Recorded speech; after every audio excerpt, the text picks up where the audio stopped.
Abra sua Bíblia, Marcos capítulo 4, a partir do verso 35. Marcos 4, 35.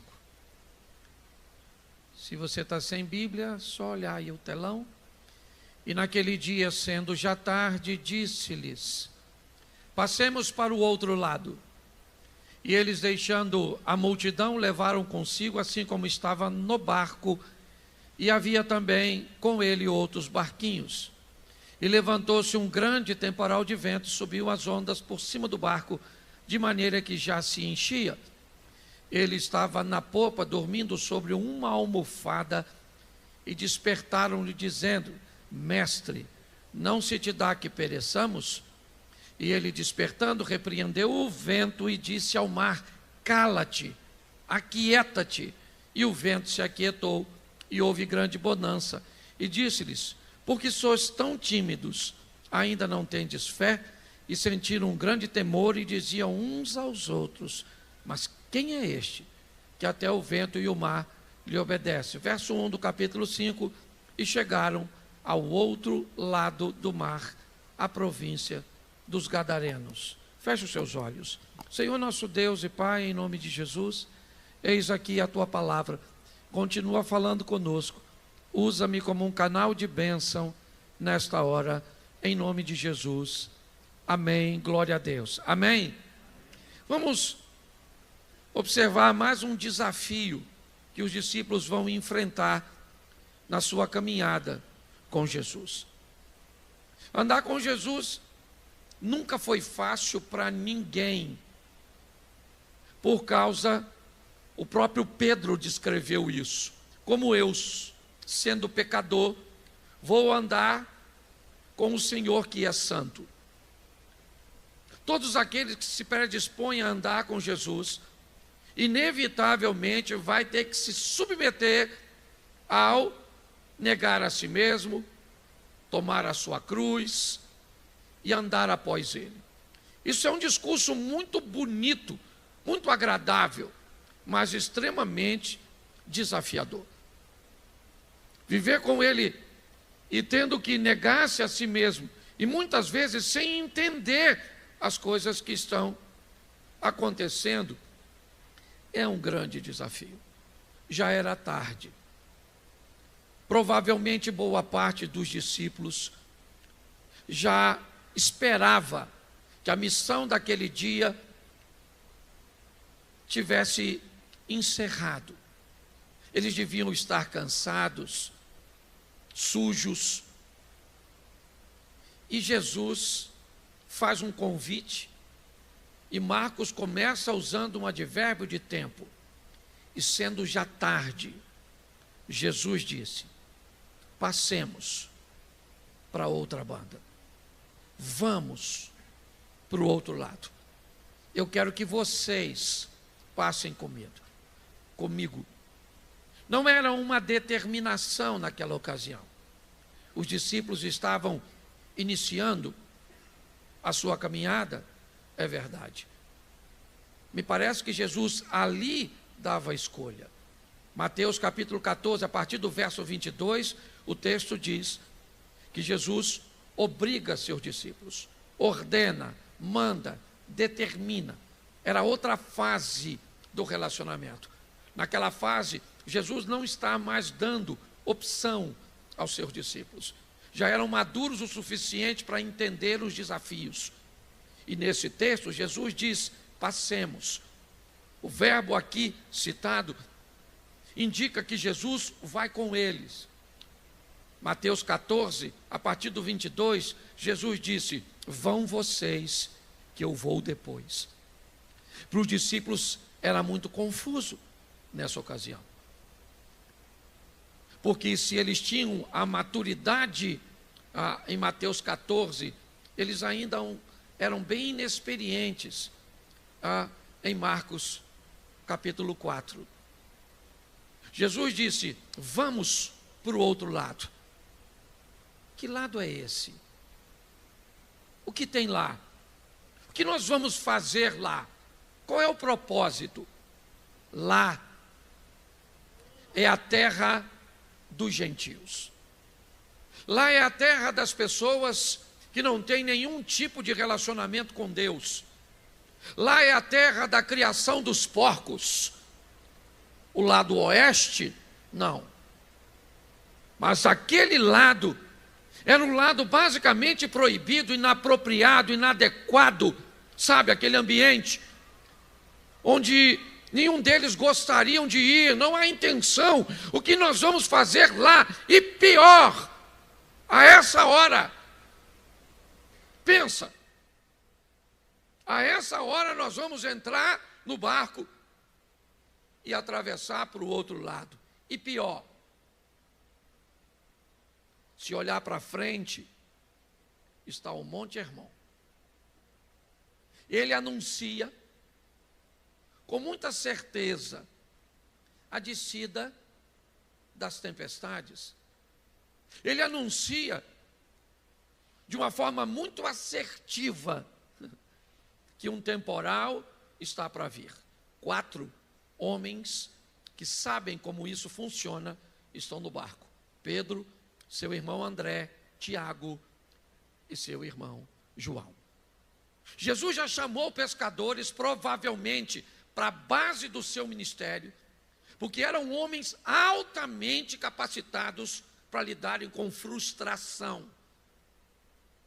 Homens aptos para sair, empenhar esforço, dedicação, conhecimento e voltar na manhã seguinte de barco vazio, sem nada para vender, sem nada para levar para a sua família, e seriam capazes de lavar suas redes, reunir as forças que sobraram, comer o que tinha para comer e pescar de novo.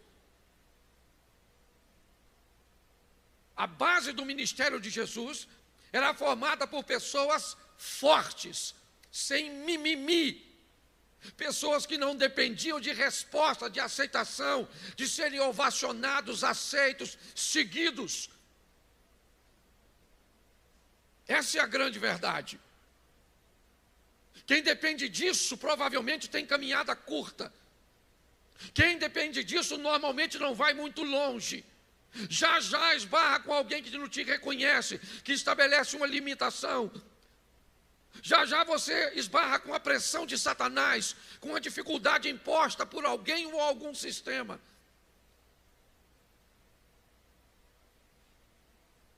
Os discípulos, talvez nem todos, mas aqueles com experiência no mar da Galileia sabiam que não era recomendado. Os barcos eram muito pequenos,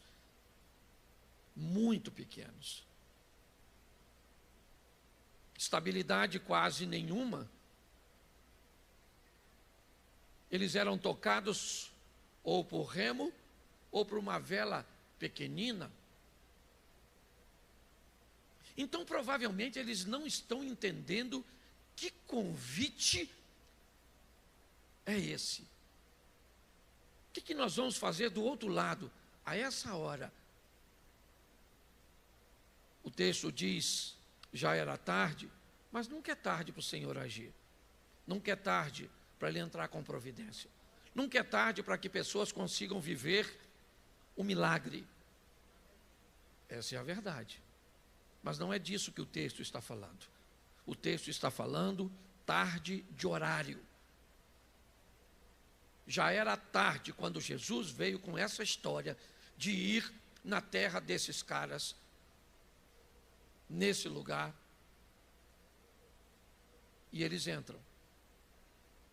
O texto diz, e por favor, quando for colocar a canção, certo? Corrige, porque a canção está escrito aqui, certo? Ele estava na proa do barco a dormir, e não era na proa, era na popa. Nós acabamos de ler esse texto.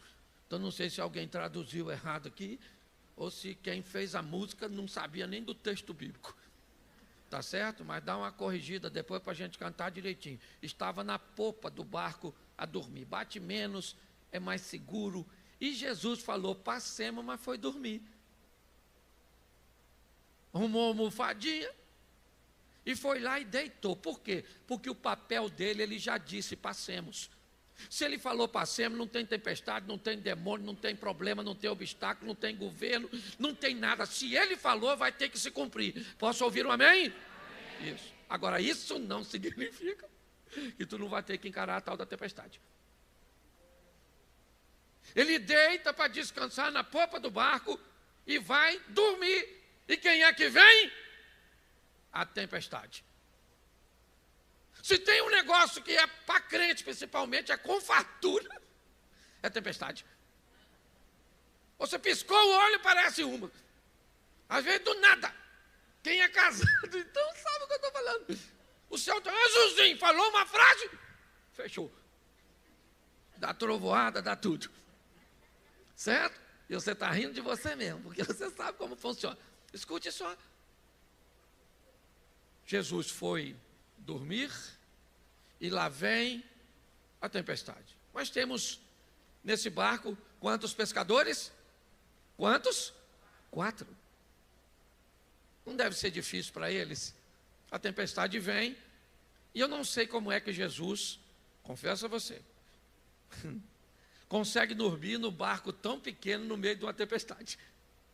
Até porque o texto já diz que a água estava entrando no barco. O que indica que Jesus já devia estar molhado. O que indica que não estava dormindo. Estava quieto. Certo? Só para ver como é que a turma vai enfrentar o problema, porque ele está treinando os caras. Então os caras estão tentando dar o jeito deles, sim ou não? Sim ou não? Jesus estava no barco? Então, quando a tempestade veio, o que é que eles poderiam ter feito? Me ajuda aí? Quem botou ou nos botou nessa furada? Foi ele. Então, acorda ele. E fala para ele, olha lá, ó. Olha onde o Senhor nos botou. Só que a gente não é assim. Isso é bem legal, você tentar resolver com as suas próprias forças, tentar resolver do seu jeito. O problema aparece e você luta, você tenta se virar, e que Deus te abençoe para que você consiga. Mas se você não conseguir, nunca esqueça, se Ele estiver no teu barco, Ele é a garantia de que não vai afundar. Então os discípulos estão lá, tentando resolver. Adiantou? Não. Então foram onde? Em Jesus. E acordaram dizendo, mestre, mestre, não se te dá que pereçamos, o senhor não está vendo que nós vamos morrer? Ô gente, eles não vão morrer. Jesus disse, passemos para outra. Jesus disse, passemos para outra margem, para outra banda. Se Jesus falou, vai chegar. Ele não explicou o que você enfrenta no meio. Entendeu? Aquela letrinha miúda que nós não lê. Certo? Irmão. Você pensa que é mole? Não é fácil, não. Então o negócio está lá. Quando o bicho pegou, foram onde? Jesus. Oh, Jesus. Jesus.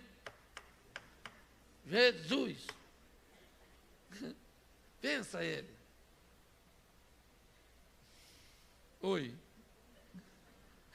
Nós vamos morrer. E pior, o senhor vai morrer dormindo.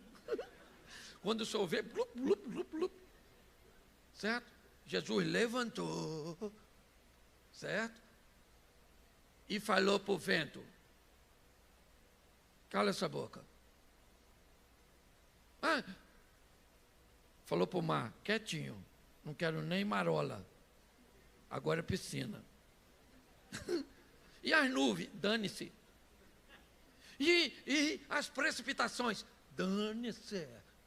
Você está entendendo? E um conto da massa, do ar quente vindo do deserto, com ar gelado.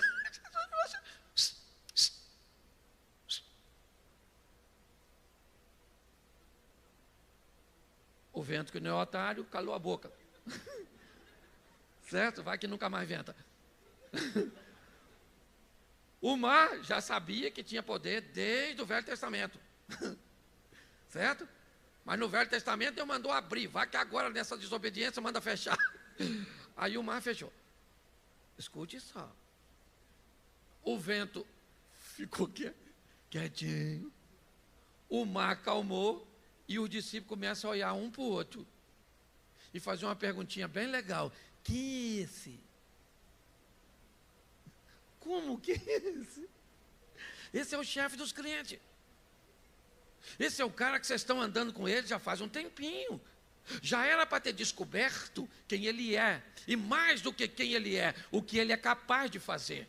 Já era para ter descoberto que ele tem palavra. Ele não é homem para que minta, não é filho do homem para que se arrependa. Você está entendendo? Se ele falou, vai se cumprir. E se ele disse passemos, é porque passemos, nós vamos passar. Isso é fácil de nós aqui. Certo? Porque o Mateus, eu não sei nem se sabia nadar. Era cobrador de imposto. Paga aquele negócio afunda. Quem aqui não sabe nadar nada, igual prego? Levanta a mão.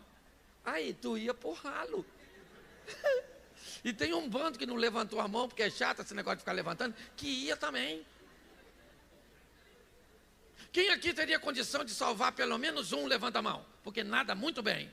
Olha aí, não dava para salvar 10%? Pelo menos escolhesse o pastor, porque nada. Tá certo? Mas observe bem, Jesus repreende o vento, acalma o mar, o discípulo começa a olhar e fazer uma pergunta. Qual era a pergunta? Quem é esse? Quem é esse? Quem é esse?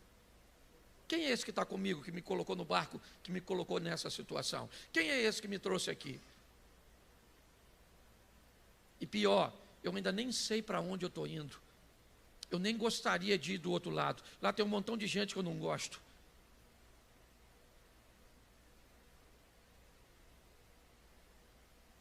Jesus olhou e disse: por que vocês têm tanto medo? Vocês ainda não têm fé? E aí então o texto diz que eles atracam do outro lado. E assim que eles chegam, se já era tarde quando eu estava lá, ainda pegou a tempestade para atrasar, ainda chegou, certo? Do outro lado já devia ser bem mais adiantado. O texto não descreve a hora, mas quando ele chega, o indivíduo sai correndo na direção de Jesus.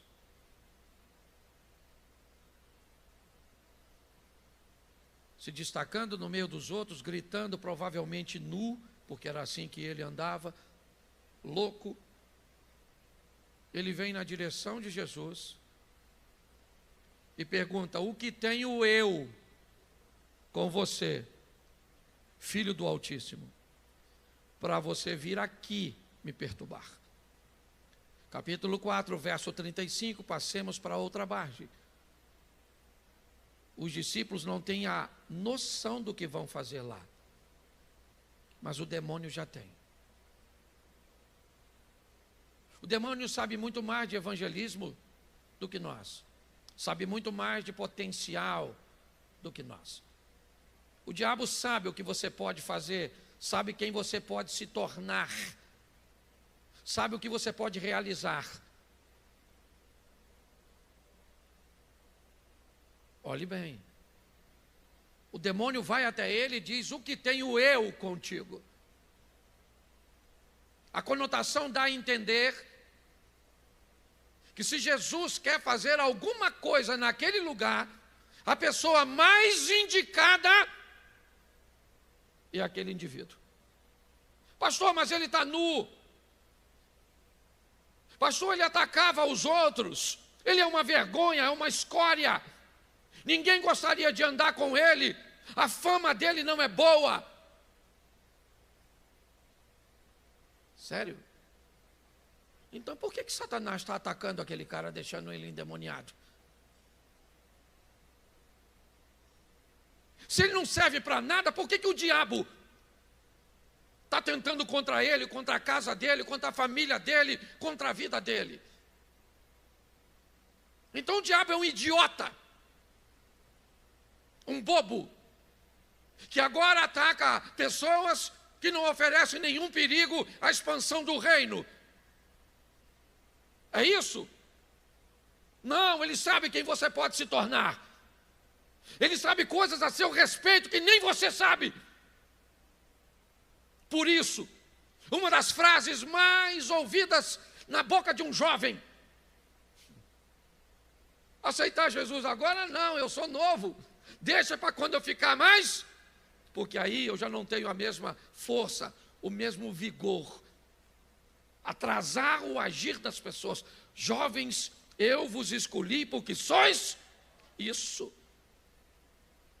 E não é menosprezando a melhor idade, não. Mas a disposição, né, de um jovem é muito maior. E o diabo sabe. Jesus não falou nada. Ele simplesmente chegou e o demônio vai na direção dele. E diz: o que tenho eu, demônio, contigo, filho do Altíssimo? O que tenho eu contigo? Por que você veio aqui atrás desse cara? Ele é meu. Você consegue entender isso?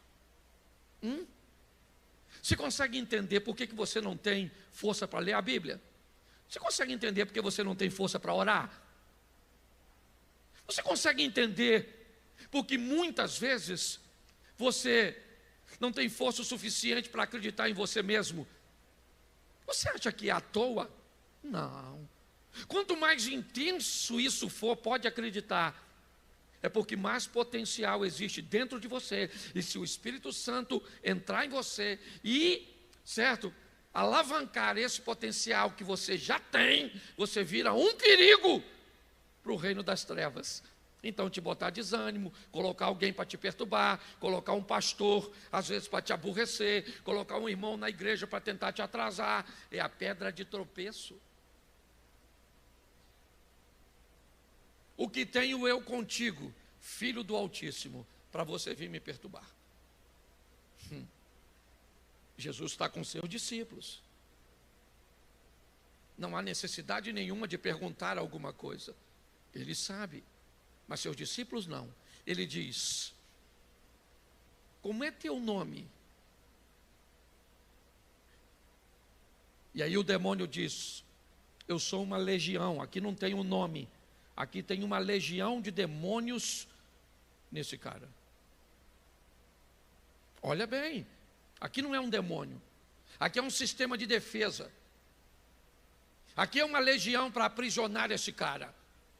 Porque se esse cara sair desse presídio espiritual, se esse indivíduo sair desse trauma, se essa pessoa vencer esse medo, se essa pessoa conseguir romper este ambiente, isso não vai ficar bom para mim. Então não dá para botar um demônio nesse cara. É uma legião para aprisioná-lo. E os discípulos estão escutando. Jesus diz assim: sai dele agora.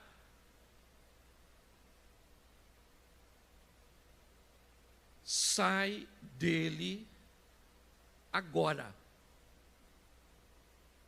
Tinha uma manada de porcos. Os demônios falaram com Jesus. Olhe bem, os discípulos estão recebendo uma lição poderosíssima. Quando ele diz: meu nome é Legião, os discípulos sabem o que isso significa na horda romana. Então, se tem um demônio, era só um porco, mas uma manada. Jesus sabe, os discípulos não. Mas quando todos os porcos começam a correr em direção a um precipício. Os discípulos que ainda têm uma visão limitada começam a entender a quantidade de demônios que estava naquele cara. Os demônios então se lançam ao mar, o homem está liberto e Jesus começa a conversar com ele. Ele se veste, provavelmente toma um banho, se veste, agora limpo, vestido e lúcido, Jesus começa a conversar com ele. Nisso chega os donos dos porcos, que foram avisados do que aconteceu. Eles vêm, e agora eles veem o homem que andava nu, vestido, que atacava os outros, lúcido. Então eles chamam Jesus e diz: vai embora, o senhor não é daqui. Aliás, vocês não são daqui, vocês são judeus, nós somos gentios, não tem espaço para vocês aqui, vão embora da nossa terra, entrem nesse barco e sumam daqui. Jesus olhou para os discípulos e disse: vamos embora. Dá para botar o verso 19, me parece? 5:19? Bota o 18 para eles entenderem melhor. Entrando ele, Jesus, no barco, rogava-lhe o que fora endemoniado, que o deixasse estar com ele. Me leva, Jesus, contigo. Me deixa aí contigo. Eu quero ir com o senhor. Tem uma vaga aí de discípulo, arruma para mim. Verso 19, Jesus, porém, não lhe permitiu, mas disse-lhe: vai para a tua casa, para os teus, anuncia-lhes quão grandes coisas o Senhor te fez e como teve misericórdia de ti. Preste atenção em mim agora. Ele recebe duas instruções. A primeira: vai para a tua casa. A tua casa tem que ser o berço, a base do reconhecimento do que Deus fez com você. Pode zombar de você, pode não gostar de você, pode escarnecer de você, pode fazer tudo isso. Pode nunca dizer para você, escute o que eu estou dizendo, você vai ter parente, vai ter gente na sua casa que nunca vai dizer para você, certo?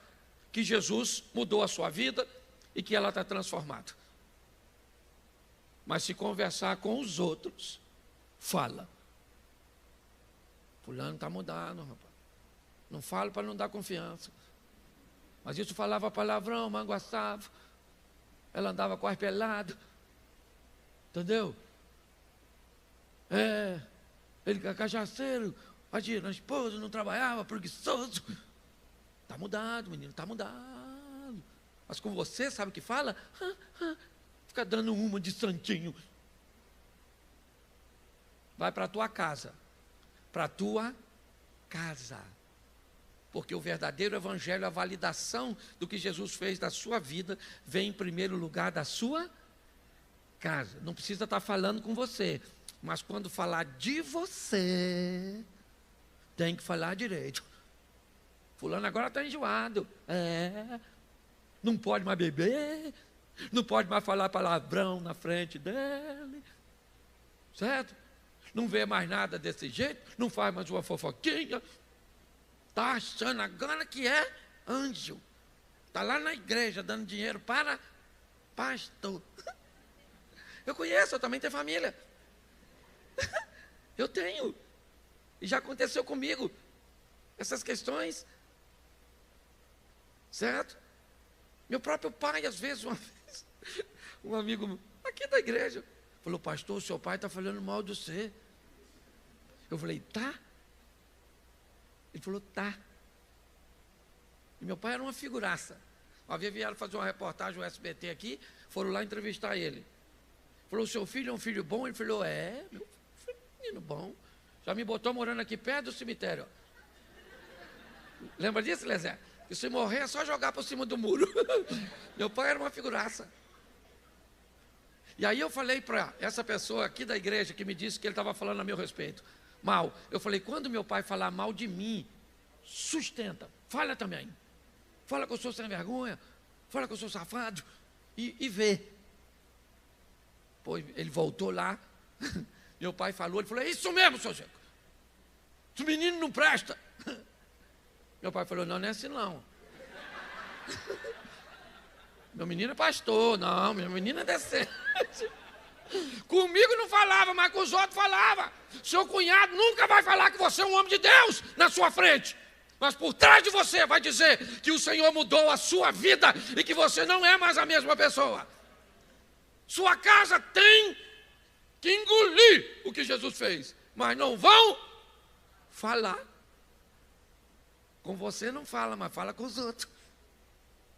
E isso é muito legal. Segundo, vá para os teus. Vá para a sua casa e vá para os teus. Vá para o seu ambiente. Vá para as pessoas que te conhecem. Quem trabalha contigo, quem estuda contigo, quem mora perto de você. Esses são os teus. Quem são os teus? Os teus são todos aqueles que Deus te deu para servir de evangelista. Esses são os teus. Eu não sei onde você mora. Você mora onde? Santa Cruz da Serra? Você mora onde? No Parque Paulista? Você mora onde? São Judas Tadeu? Você mora onde? Capivari? Você mora na Figueira? Saracuruna? Jardim Primavera? Campos Elísio? Lote 15? Parque Araruama? Onde é que você mora? Lá estão os teus. Lá estão pessoas que provavelmente eu nunca vou alcançar. Nunca. Você vai alcançar. Vá para os teus. Então vá para a tua casa e vá para os teus e anuncia-lhes, mostra para eles duas coisas. Olha só, duas coisas. Mostra para ele o que o Senhor fez por você. Mostra para essas pessoas. O que Deus fez por mim?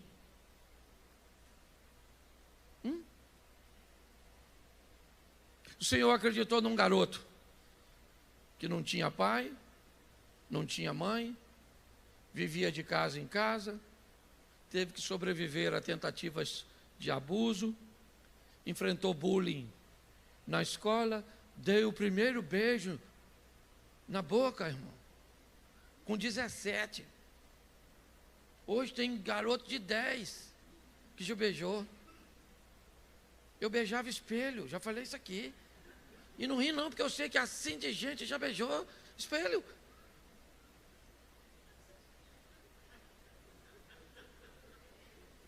Eu sei o que ele fez por mim.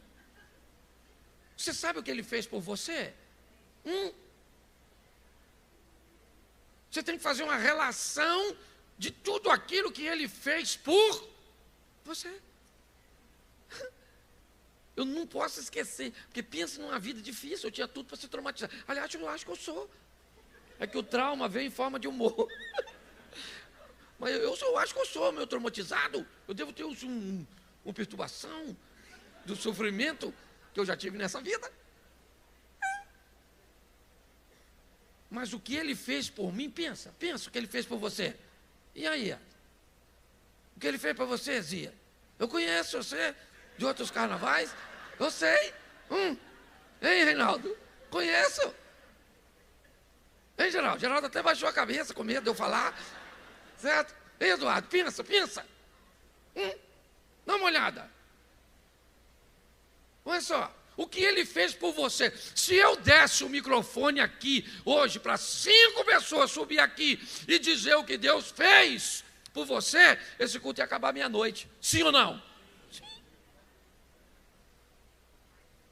Então vai lá e mostra, anuncia para eles o que o Senhor fez por você.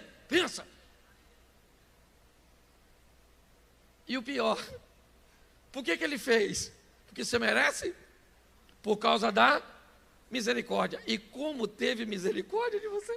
Porque tu não valia ela nada. Tem uma mulher que deu uma olhada para o marido agora.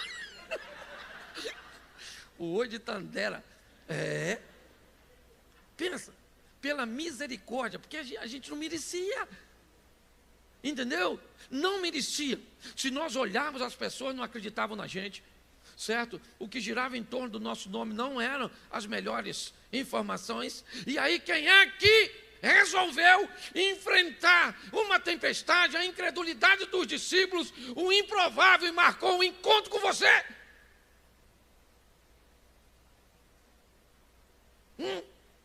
Ele entrou na sua vida e deixa eu falar uma coisa para você. Por favor, antes de parar de frequentar os lugares que você frequentava antes de receber Jesus, pergunte a Jesus se você não deve continuar indo lá. Porque quando o cara disse, me leva no barco e me deixa ser crente, Jesus disse, eu não vou levar com você, você comigo. Eu vou ficar em você aqui. Vá para lá e mostre a eles. O grande problema é que todas as vezes que nós queremos mudar ou apresentar o evangelho a uma pessoa, nós queremos que você abandone todos os seus amigos. Você tem que abandonar todo o seu estilo antigo. E você vai agora no futebol com um novo estilo, agora com o Senhor. Essa é a grande verdade. Mas normalmente o que as pessoas fazem, certo? Pega as pessoas, por exemplo, você é um policial, exemplo. Então você vive às vezes num ambiente difícil. Então você se converte, e aí então você entrega a sua vida para Jesus e agora vive uma vida extraordinária. Normalmente, qual é um dos pensamentos que vem primeiro? Tomara que eu consiga me aposentar mais rápido, que Deus me abençoe, para me sair desse ambiente. Está errado. O certo seria, Senhor, o Senhor me chamou para fazer o quê naquele ambiente? Para conversar com quem? Para mudar a vida de quem através do Senhor? Essa é a grande verdade. Quando o homem disse, me leva contigo, Jesus disse, não vou permitir você entrar comigo nesse barco. Pronto. Tchau. Vamos embora, pessoal. Ninguém nos quer aqui. Vamos embora. Era a terra dos gentios, sim ou não? Sim ou não? Pedro comia porco? Comia ou não? O gadareno comia? Sim ou não? Sim, ele era de lá. Era ou não era? Então, para evangelizar ou para transformar aquele lugar, era melhor levar um judeu ou colocar alguém de lá? Era melhor colocar alguém? Então observe seu mundo, porque quando esse culto acabar, é para lá que você vai. Entendeu? E é lá, no nosso mundo. Porque vós não sois deste mundo, você é extraterrestre. Cuidado para não olhar a palavra mundo no sentido literal. O seu mundo é o lugar que você frequenta, as pessoas que vão acessar você, as pessoas que vão te procurar. É para lá que você vai mostrar para ele o que o Senhor fez e por que ele fez.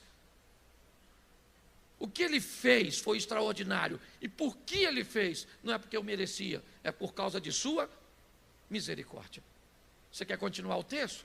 Coloca o capítulo 7. Já estou acabando já. Marcos 7, finalzinho lá de Marcos 7. 40 e pouco, verso 50. Vê aí, eu não lembro. Bota aí, Marcos 7. Vai até o final e volta um pouquinho. Não lembro quantos versículos. Vamos lá. Marcos 7, vai até quando? Me ajuda aí.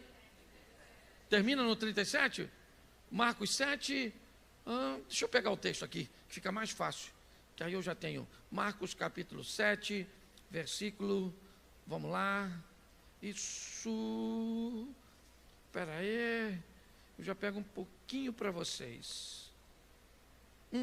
Verso 31, por favor. 31. E ele, tornando a sair dos termos de Tiro e de Sidom, foi até ao mar da Galileia, pelos confins de onde? A terra dos gentios, Decápolis, Gadara. 2 anos e meio depois daquela primeira visita, de Marcos 4, de Marcos 5, perdão.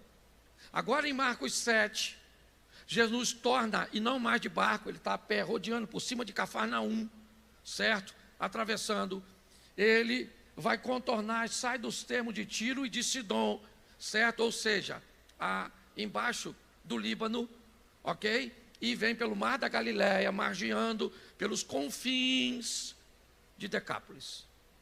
Verso de número 1 do próximo capítulo, do 8. Bota aí, eu acho que é 1 mesmo. Bota Marcos 8, só para o pessoal acompanhar. Isso.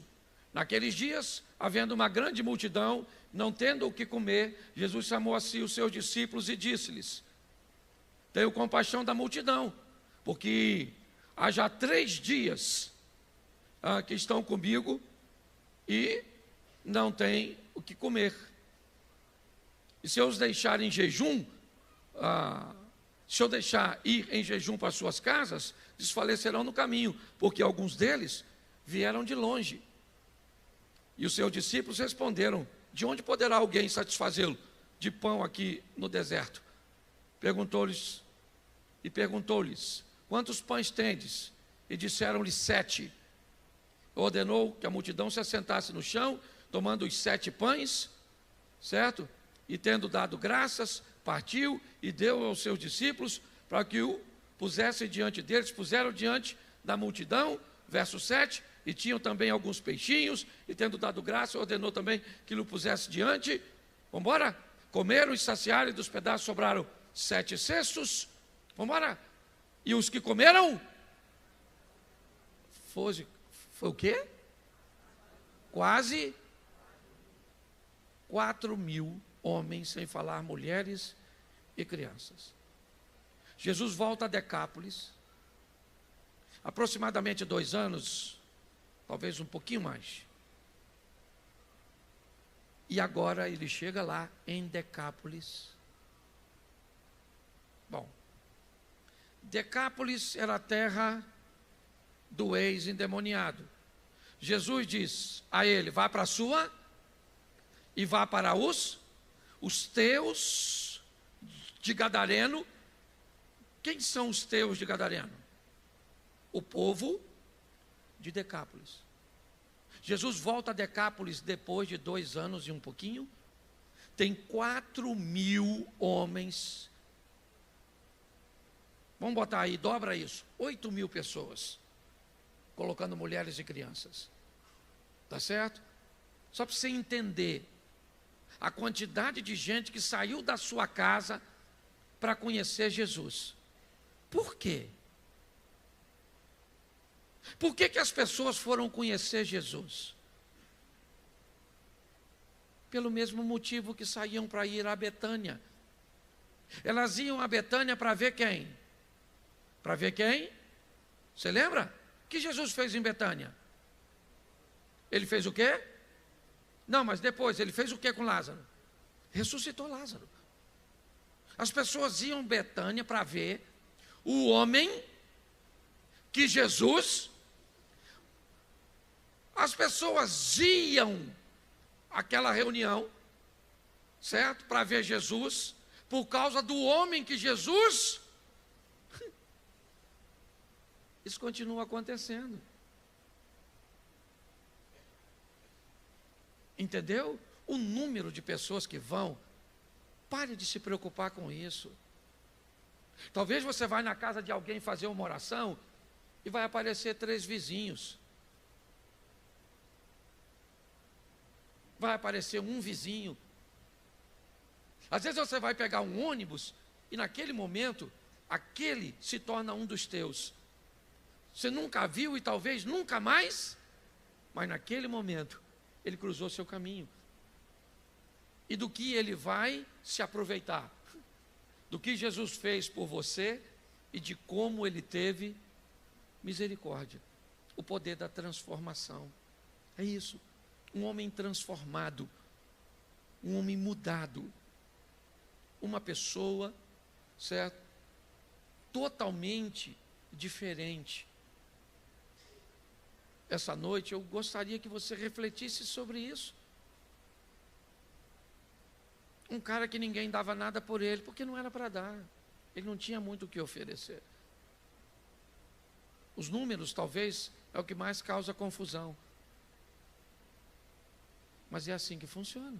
Jesus foi lá, evangelizou pronto. Pô, Jesus ir por causa de um cara só, será que não é um desperdício? Não.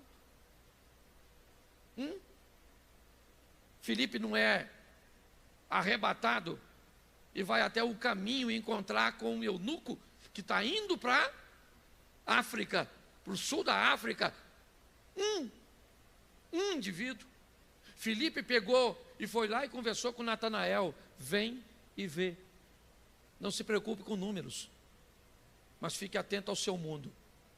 Seu mundo pode ser seu noivo, seu namorado, seu marido, seus irmãos, seus vizinhos, as pessoas que trabalham com você, que estudam com você.